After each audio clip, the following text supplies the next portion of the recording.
What's cracking, y'all? You are now watching Boo TV. Appreciate you for stopping in. Like, comment, subscribe, hit the bell, stay notified, and let's get into the topic for today. What's cracking?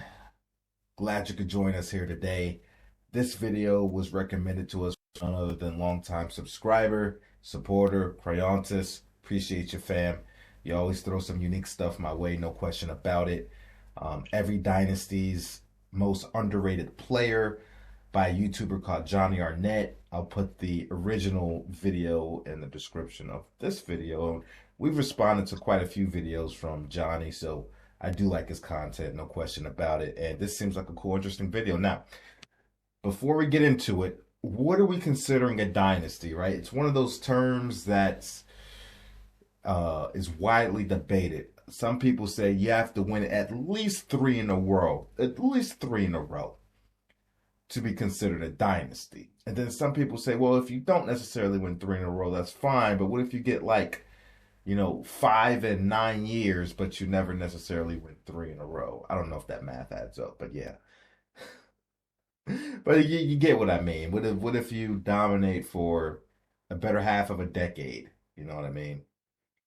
Is one that's constantly being debated is the Tim Duncan Spurs a dynasty? They never ever went back to back, ever.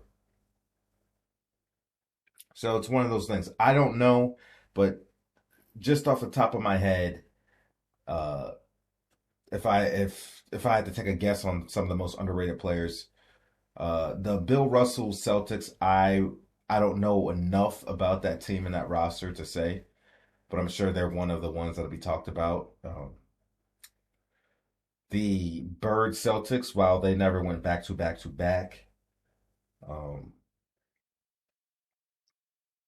I would have to imagine they're gonna bring up the '80s Lakers and Celtics because those are generally considered dynasties, right? So I would have to say from the Celtics, it's probably going to be DJ. He's a hell of a point guard, and nobody ever talks about him. From the '80s Lakers, did I say Magic earlier? I was thinking, if I said Magic earlier, I was thinking Magic Johnson. That's why the word Magic came out of my head. And in case I said Magic instead of Lakers, my apologies. From the '80s Lakers, I'd probably have to say, probably who they're going to bring up is probably Michael Thompson it'd probably be Michael Cooper, for his defense especially. Probably Michael Cooper. For the Chicago Bulls, it could be anybody. Jordan, Pippen, Rodman get their flowers all the time, so they're not underrated. I think Kerr gets a lot of publicity for being the marksman. You don't hear a lot about Tony Kukoc. You don't hear a lot about Ron Harper or Luke Longley. Burrell really wasn't all that. Mike Burrell on the second stint. Horace Grant might be. Yeah, it might be Horace or Ron Harper now that I think about it. One of the two. I'm sure they'll bring up the Kobe Shaq Lakers. And it would have to, I was going to say it had to be Robert Horry, Rick Fox, or Derek Fisher. Horry, I think, gets a lot of credit. So I would have to say Rick Fox or Derek Fisher. But if I had to pick one, I'd probably say D-Fish. I don't know. I don't know. Are they gonna call the Heatles a dynasty? I don't think they are. No, they're definitely not. Maybe they might say the Warriors, Steph Curry's Warriors. They won back to back, and then they won 1-1 for his 4 chips. Maybe, but I don't. If they did bring, I like the first person that comes to my mind is Andre Iguodala, but I feel like Iggy gets all his respect. I mean, he did get Finals MVP one year, so I don't know. Sorry, I've gone on too long. Let Jonny Arnett talk about it, not me. Y'all know I ramble. I know some of y'all don't subscribe because I talk too much. Let's get into it.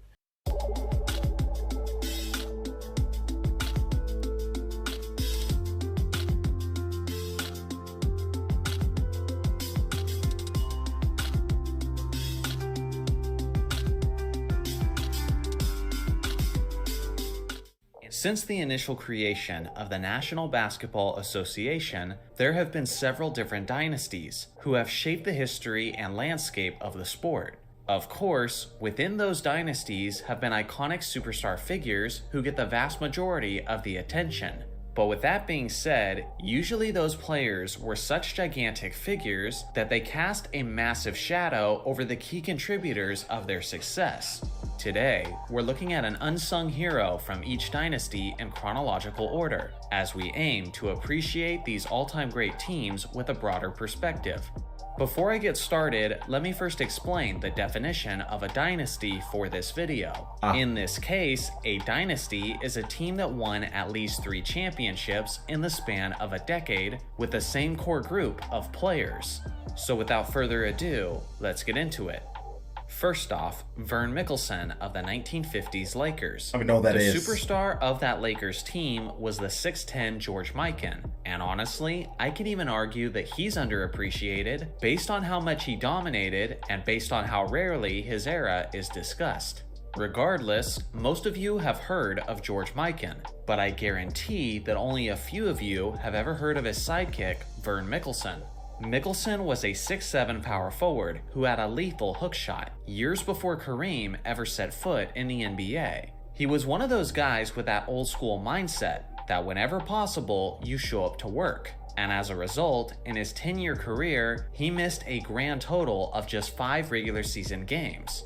If the best ability is availability, then Mikkelsen was truly one of the very best. He was usually the team's second best scorer and rebounder behind Mikan. He won 5 NBA championships and was a 6-time All-Star. At his peak in 1955, he was averaging over 18 points and 10 rebounds on 42% shooting, which was actually elite efficiency during the NBA's infancy. In a league that had many successful Robins, Mikkelsen was probably the first Robin in the history of NBA dynasties. Sam Jones of the 1960s Celtics. Bill Russell was the legendary leader of the most dominant team in basketball history, which was the Celtics of the 60s. The thing is, Russell had the luxury of being able to focus almost exclusively on his defense and rebounding, while others carried the load of the team's offense. No one shouldered more of that offensive burden than his 6'4 shooting guard, Sam Jones. Sam had a game that was incredibly ahead of its time, as he had a good handle of the basketball and a smooth pull-up jumper. Oh yeah, that's Not sweet. only was he often the leading scorer in the regular season, but he usually took his offensive game to another level in the playoffs. For example, in 1965, he averaged close to 30 points per game over the entirety of the postseason. He had 4 playoff games in his career where he dropped at least 40 points, including an efficient 51-point performance in 1967 against the New York Knicks, which was a series-clinching victory. Over his career, he was a 5-time All-Star and won a ridiculous 10 championship rings in his 12 seasons in the NBA. Make no mistake, Bill Russell was the greatest player on that dynastic squad, but let's be honest, he often gets all of the credit when a significant portion of that belongs to his sharpshooting teammate. Michael Cooper of the 1980s Lakers. Players like Magic Johnson, Kareem Abdul-Jabbar, and James Worthy are the most famous faces of the Showtime Lakers.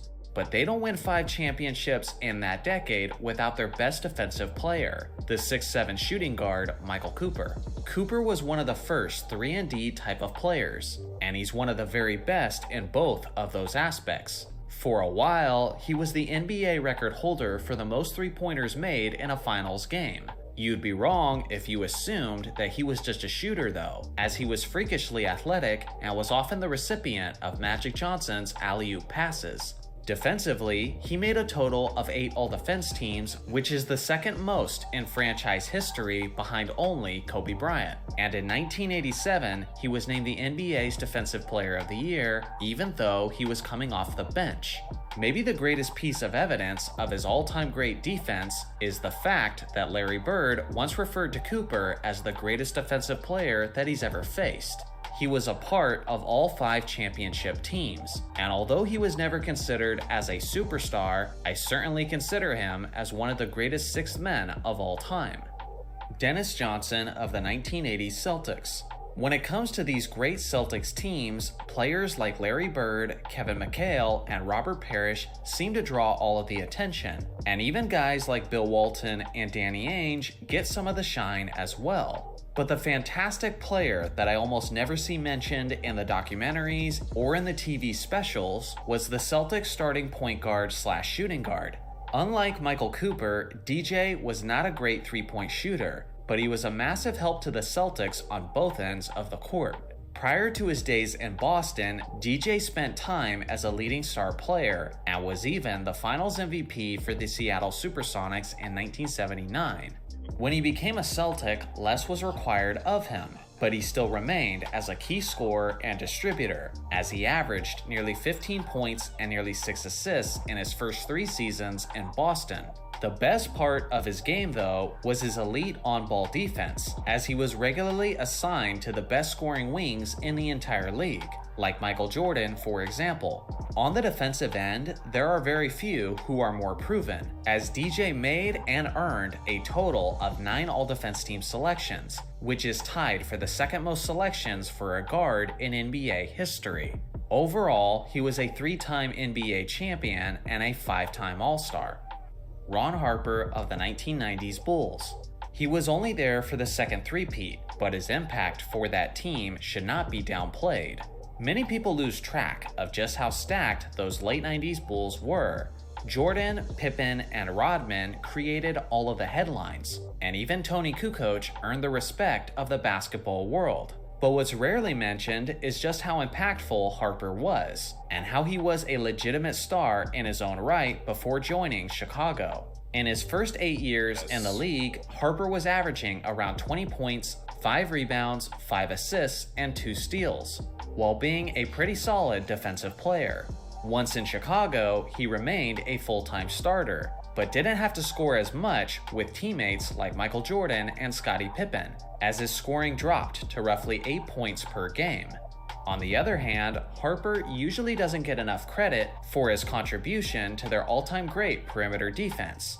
He was fantastic at frustrating opposing guards and forcing them into making bad decisions. He was usually among the league leaders in steals per game, and when you mix that ability with Jordan, Pippen, and Rodman, well then it's no wonder why they were such a nightmare on defense. Derek Fisher of the 2000s Lakers.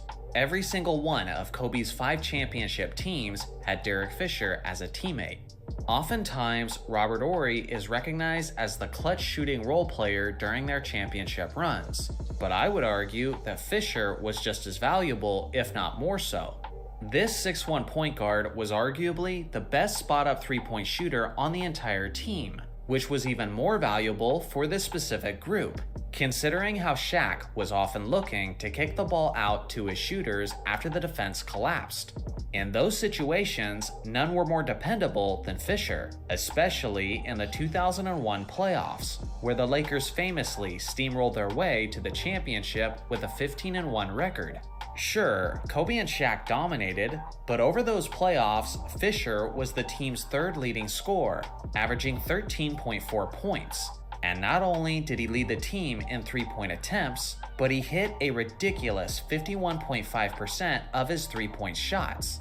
In the years afterwards, Fisher continued to prove that he was one of the most clutch role-playing shooters in the league, hitting numerous iconic shots in the postseason.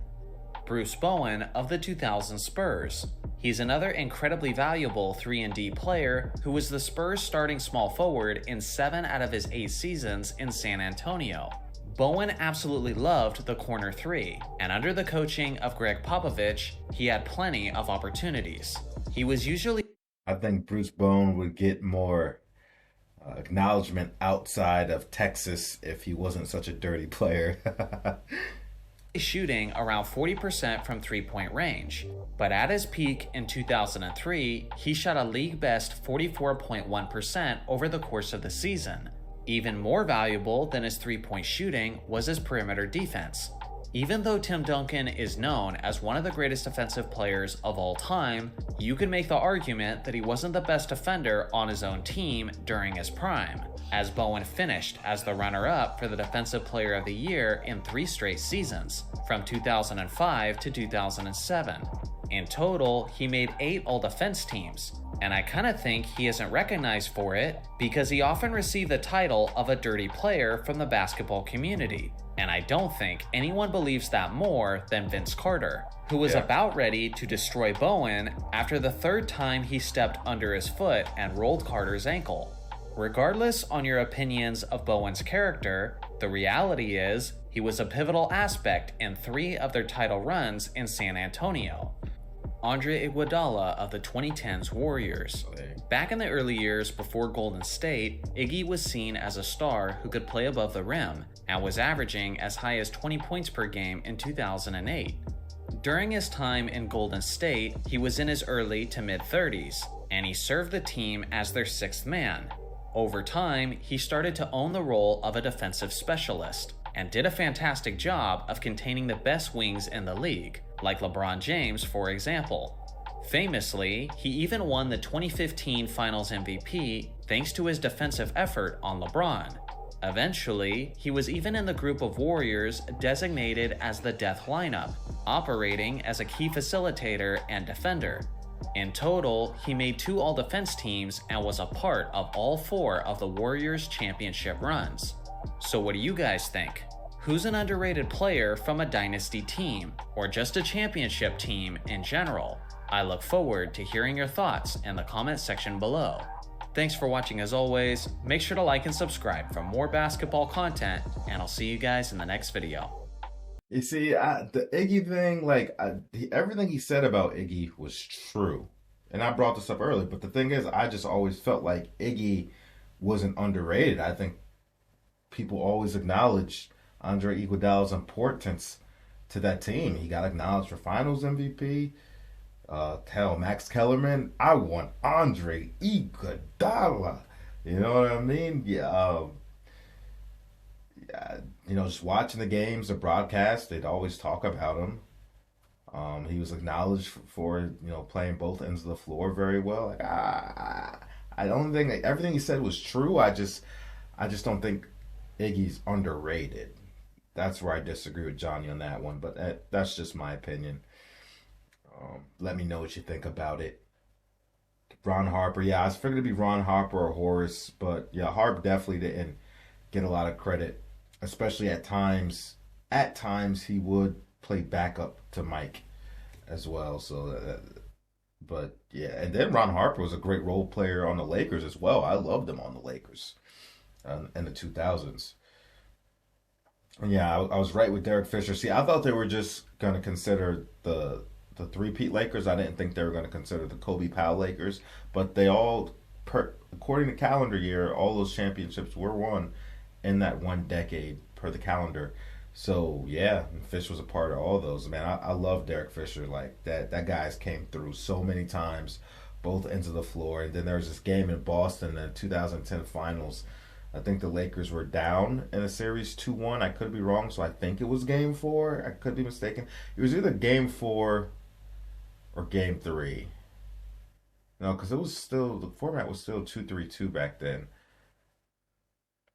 So it was either game 3 or 4, I think. And I could be wrong with both of those, but we really needed that game. And Fish just was hitting big shot after big shot after big shot in the fourth quarter in Boston. And I just remember, he was just so emotionally driven that he started crying after the game and during the interview, on the court interview after the buzzer. And it was just so emotional for him. And he came up big, man. He won us that game in Boston. That was all Fish, man. I actually been wanting to do a video about that game and praising Derek Fisher for it. But yeah, that was cool. Even some of the players I hadn't heard of, George Mikan's boy, I've heard of Sam Jones before, but like I said, I just didn't know a whole lot about that Bill Walton Celtics team from top to bottom. Not Bill Walton, sorry, Bill Russell. Not Bill Walton, Bill Russell. Bill Russell. Um, and then Bruce Bowen. Yeah, like I said, and I said it. I paused the video just to say that I think Bruce Bowen would get more acknowledgement if he wasn't dirty. Unfortunately, get that stigma attached to you. You know, there's things that come with it, I suppose. But yeah, for sure. Y'all let me know what you think about it. I would love to. Oh, well, he did say, I'm going to just throw out one champion. Somebody that was underrated. And the recent championship won by the Denver Nuggets. Bruce Brown was underrated. He's a hell of a player. Always where he needs to be, always making winning plays. He was like that when he was on the Brooklyn Nets. I was surprised the Nets got rid of him, but when I found out they picked him up over there in Denver, I was like, ooh, he's going to be valuable. And he sure enough was. Time after time after time during that whole playoff run. Now, like, comment, subscribe, hit the bell, stay notified. Crowntis, I appreciate you. And I catch you on the next one. We out, baby.